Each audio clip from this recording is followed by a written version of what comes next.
Apa yang mendorong Bapak untuk memulai bisnis ini? Yang mendorong saya memulai bisnis ini, yang pertama ingin berwirausaha yang jelas mandiri, terus bisa bermanfaat untuk orang banyak, ya kan? Bermanfaat untuk orang banyak ini ya supaya apa namanya ya, membuka peluang kerja.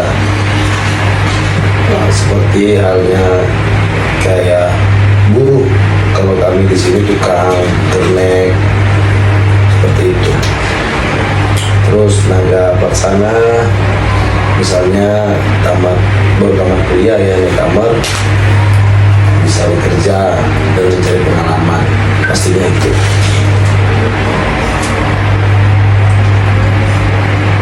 Oke.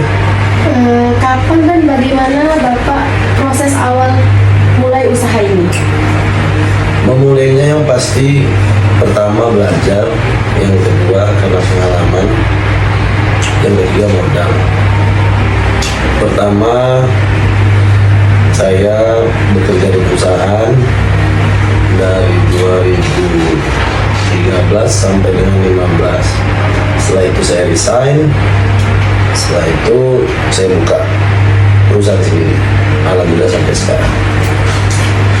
Baik Pak, apa tantangan terbesar dalam memulai bisnis ini? Tantangannya yang pertama pastinya modal ya, keuangan. Yang kedua itu teamwork. Teamwork itu tim yang untuk melaksanakan suatu pekerjaan. Jadi jika modal pun besar tapi timnya tidak kompeten, ya sama saja, hasilnya juga tidak maksimal, seperti itu. Apa strategi yang akan Bapak lakukan untuk mempertahankan usaha Bapak ini? Strateginya satu, kepercayaan. Kepercayaan itu yang paling utama. Kenapa? Kita harus mempertahankan mutu, terus kualitas, terus juga kalau kita mendapatkan kontrak sesuai dengan waktu, ya intinya jangan sampai kepercayaan owner ataupun pelanggan kita pelanggan, itu aja sih. Bagaimana Bapak mengelola keuangan agar usaha Bapak tetap stabil? Mengelola keuangan sebenarnya gampang-gampang susah. Intinya kalau kita dapat untung, misalnya untung kita satu proyek itu 10%, ya 10% ini jangan kita langsung jadikan untuk kebutuhan sehari-hari, jangan. 10% ini dari 10% misalnya untungnya 100 juta, 30 juta itu kita harus save, namanya itu saving maintenance. Jadi 30 juta tadi itulah yang kita simpan, mana tahu ada hal yang sifatnya kendala di pekerjaan, nah dana itu yang kita pakai, seperti itu. Inovasi apa yang Bapak lakukan agar produk atau jasa tetap diminati oleh klien-klien Bapak? Kalau konstruksi ini sebenarnya nggak ada inovasi ya, yang penting apa yang dipercaya dan diminta konsumen atau pelanggan sesuai kontrak kita ikuti, jangan sampai melanggar mutu, kualitas ataupun waktu yang sudah ditetapkan, itu aja. Kalau inovasi mungkin di era digital ini ya kita rajin buat kayak media TikTok, harus sering share media TikTok, WA status, bikin Facebook dan lain-lain, itu aja sih tentang pekerjaan kita yang kita lakukan atau sedang berjalan gitu.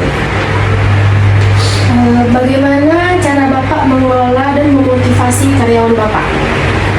Cara mengelolanya yang penting intinya memanusiakan manusia, tidak boleh marah tanpa sebab, terus tidak boleh asal-asal perintah, terus tidak boleh mengkhianati karyawan, tidak boleh gajinya terlambat, kalaupun terlambat kita harus sampaikan yang sebenarnya.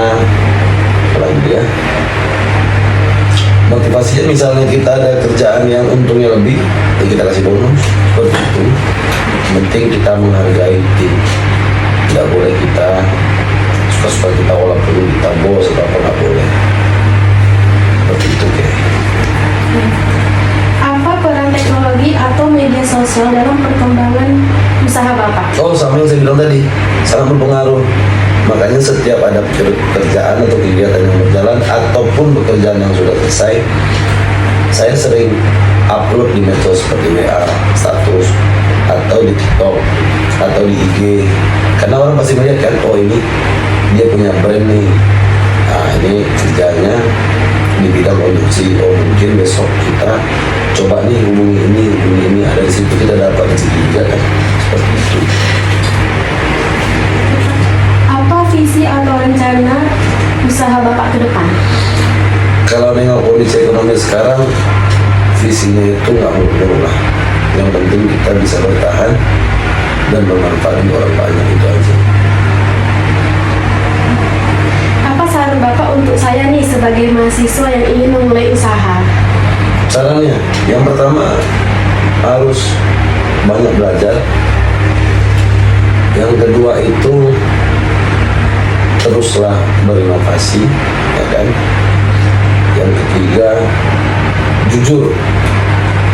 Yang keempat akhlak, ya itu. Cuman dari keempat ini, yang terakhir 5 modal. Cuman dari kelima ini yang paling utama itu kejujuran.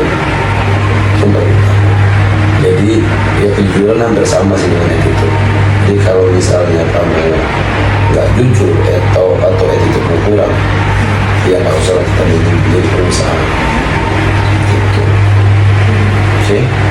Ada lagi? Terima kasih ya Pak sudah mau diwawancara. Oke.